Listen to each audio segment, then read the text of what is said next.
Reuters reports that the U.S. has carried out airstrikes against the Iran-backed militia groups in the Iraq-Syria border region on Sunday, June 27th. The Pentagon said the strikes hit operational and weapons storage facilities in response to drone attacks on U.S. forces.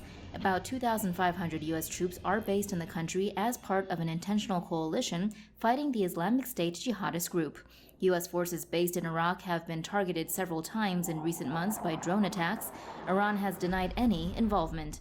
According to the Pentagon, the defensive precision airstrikes hit 2 targets in Syria and 1 in Iraq. It said several Iran-backed militia groups, including Kataib Hezbollah and Kataib Sayyid al-Shuhada, used these facilities.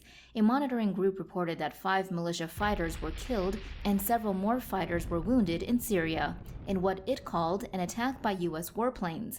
Iran's influence over Iraq's internal affairs has grown steadily since the U.S.-led invasion that toppled Saddam Hussein in 2003.